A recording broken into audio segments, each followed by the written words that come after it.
ढोलकपुर गांव अपनी खुशबूदार गलियों और अलग-अलग स्वाद की बिरयानी के लिए दूर-दूर तक मशहूर था।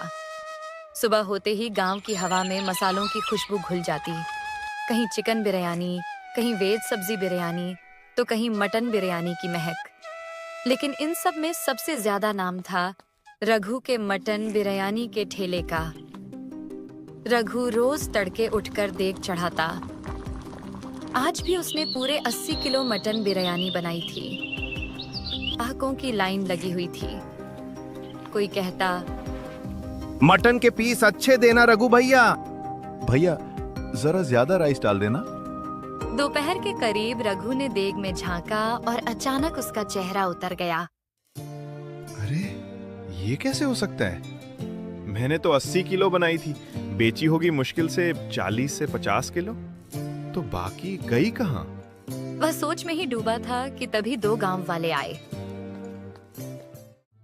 अरे रघु, जल्दी से 2 प्लेट गरम गरम मटन बिरयानी लगा दे। भाई माफ करना, बिरयानी खत्म हो गई। क्या? अभी तो दिन शुरू हुआ है, बिरयानी खत्म भी हो गई। मुझे भी समझ नहीं आ रहा। आप सामने वाले ठेले से ले लो। दोनों ग्राहक बड़बड़ाते हुए मुकेश के चिकन बिरयानी वाले ठेले पर पहुंचे। भैया 2 प्लेट चिकन बिरयानी। भाई आज तो मेरी भी बिरयानी खत्म हो गई। आज क्या पूरा ढोलकपुर खाली हो गया है? मैंने तो पूरे 100 किलो बनाई थी। समझ नहीं आ रहा कैसे खत्म हो गई। इतने में रघु वहां आ पहुंचा। अरे मुकेश, तेरी भी बिरयानी खत्म हो गई क्या? हाँ भाई, लग रहा है आज लोगों को किसी की नजर लग गई। तभी और भी बिरयानी वाले इकट्ठा हो गए। भाई किसी के पास थोड़ी भी बिरयानी बची है क्या? नहीं भाई, सब हवा में उड़ गई। पता नहीं क्या हुआ है आज। सब एक दूसरे का मुंह देखने लगे। देगें खाली थीं, ग्राहक नाराज थे और सवाल वही था, आखिर ढोलकपुर की सारी बिरयानी गई तो गई कहाँ? उसी पल रघु के मन ही मन एक ख्याल आया। ये कोई साधारण बात नहीं है। सभी की एक ही टाइम पर बिरयानी खत्म कैसी हो गई? कुछ तो गड़बड़ है।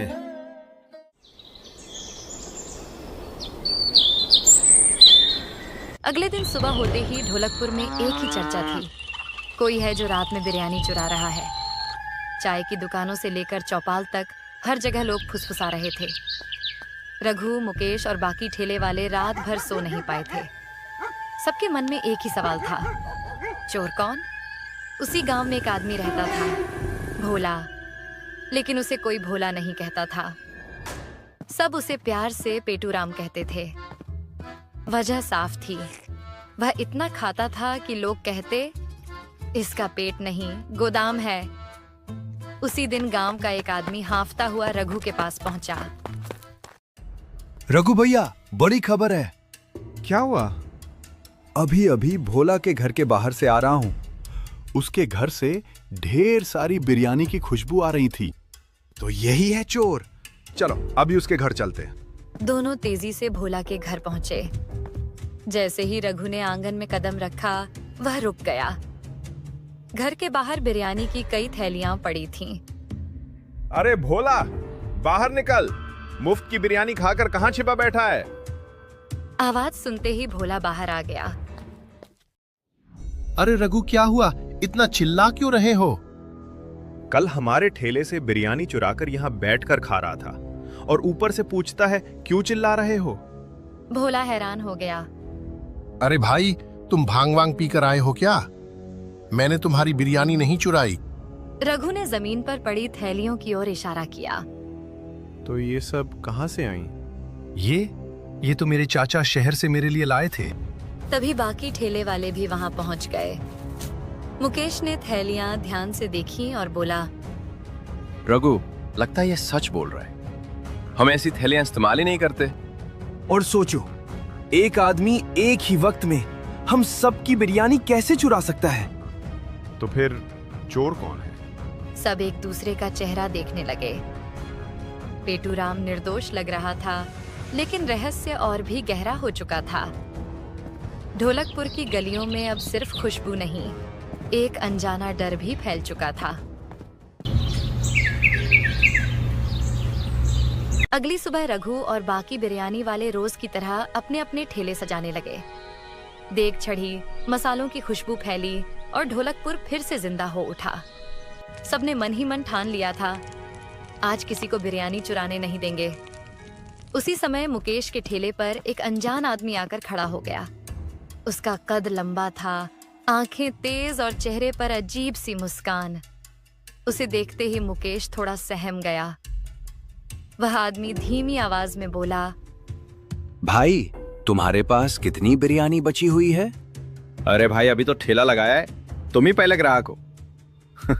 लगाऊं क्या एक प्लेट गर्मा गर्म बिरयानी? आदमी अचानक खुश हो गया। अच्छा, ठीक है। आज मुझे भूख नहीं है, मैं अभी चलता हूँ। मुकेश उसे जाते हुए देखता रह गया। अरे, ये कैसा आदमी था? बिरयानी लेनी ही नहीं थी तो पूछा ही क्यों? थोड़ी देर बाद गांव के एक पति पत्नी आए। अरे मुकेश, आज भी बिरयानी बची है या फिर खत्म? आज नहीं चुराने दूंगा किसी को, मैं ठेले से हिलूंगा ही नहीं। देखता हूँ कौन आता है।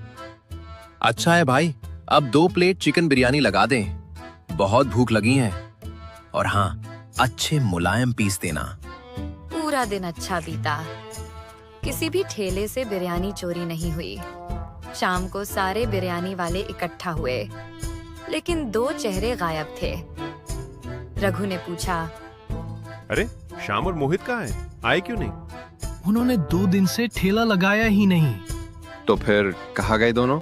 मैं उनके घर के बाहर से आया हूं। दोनों के दरवाजे खुले थे, पता नहीं कहाँ गायब है दोनों। रघु और मुकेश फौरन चल पड़े। पहले वे शाम के घर पहुंचे। अंदर का नजारा देखकर दोनों सन्न रह गए। घर में 2 दिन पुरानी बिरयानी रखी थी, लेकिन शाम कहीं नहीं था। रघु, ये कुछ गड़बड़ लग रही है। बिरयानी बनी है, ठेला नहीं लगाया और आदमी गायब। दोनों मोहित के घर पहुंचे। वहां भी वही हाल, बासी बिरयानी, खुला दरवाजा और सन्नाटा। बाहर आकर रघु ने भारी आवाज में कहा, लगता है हमारे गांव पे कोई बहुत बड़ी मुसीबत आने वाली है। ढोलकपुर की हवा में अब एक अनदेखा खतरा भी मंडरा रहा था। अगले दिन ढोलकपुर में अजीब सा सन्नाटा छा गया। जिन गलियों में सुबह सुबह देगों की भाप उठती थी, वहां आज चूल्हे ठंडे पड़े थे। किसी भी बिरयानी वाले ने ठेला नहीं लगाया। सब अपने अपने घरों में डर के मारे बंद थे। लोग आपस में बस इतना ही कह रहे थे, आज बिरयानी नहीं बनेगी, कहीं हम भी गायब ना हो जाएं। उसी दिन दोपहर को शहर से आया एक अजनबी आदमी गांव में दाखिल हुआ।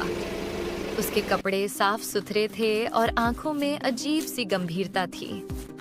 उसने रास्ते में खड़े एक गांव वाले से पूछा, भाई, इस गांव का सबसे मशहूर बिरयानी वाला कहाँ रहता है? रघु पास वाली गली में रहता है, लेकिन अब उसने बिरयानी बनाना बंद कर दिया है। क्यों? इतनी अच्छी बिरयानी बनाता था, फिर बंद क्यों कर दी?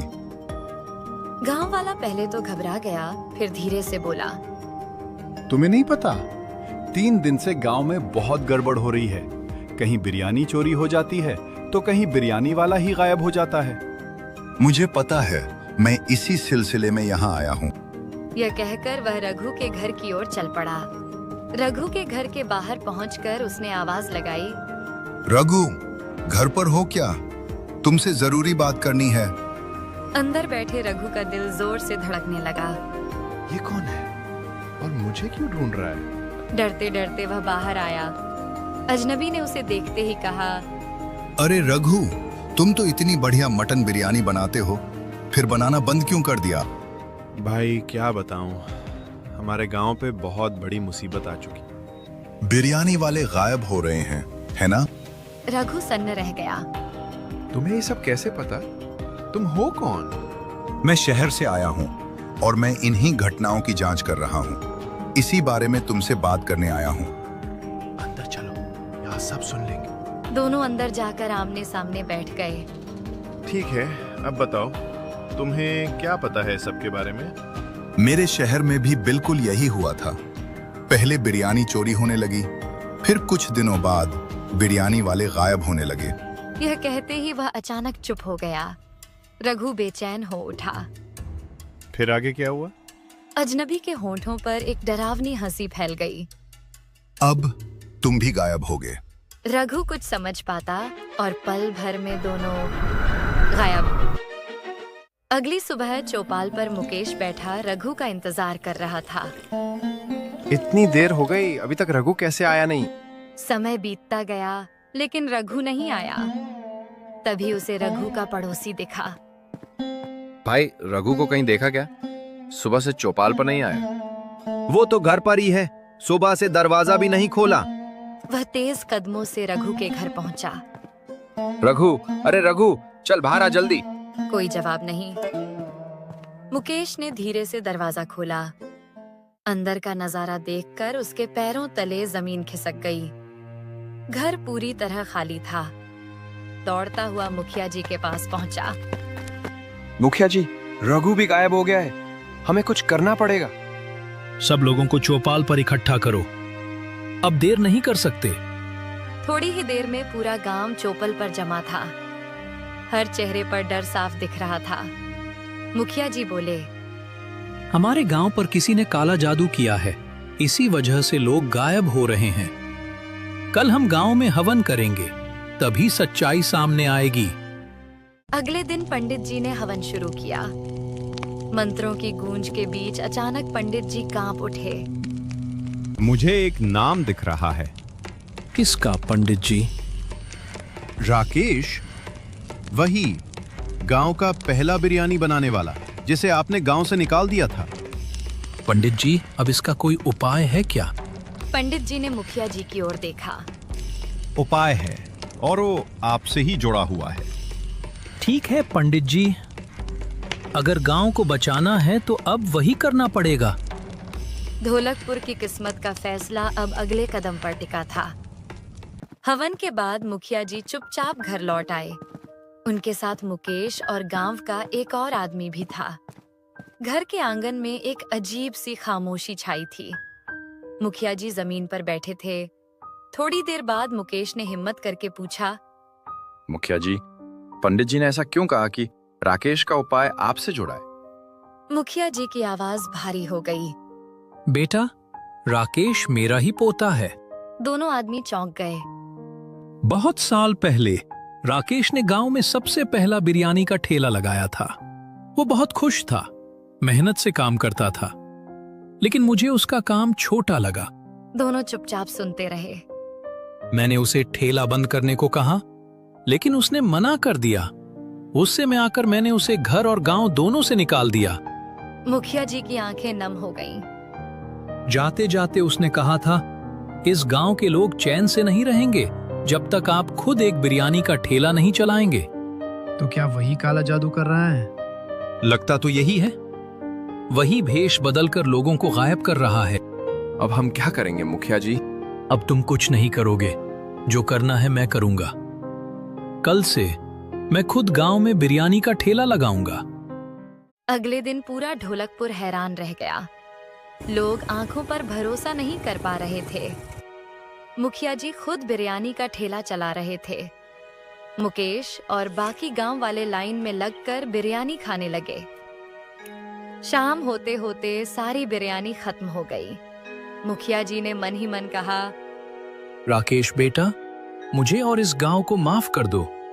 उसी पल दूर से 3 परछाइयां चलती हुई दिखाई दी। मुकेश की आंखें चमक उठीं। मुखिया जी, लगता है राकेश ने आपकी बात सुन ली।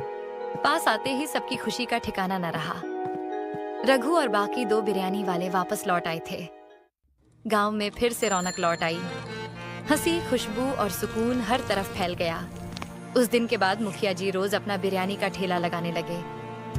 राकेश ने सबको माफ कर दिया और ढोलकपुर से हर मुसीबत हमेशा के लिए टल गई। और एक हैप्पी एंडिंग के साथ कहानी यहीं समाप्त होती है।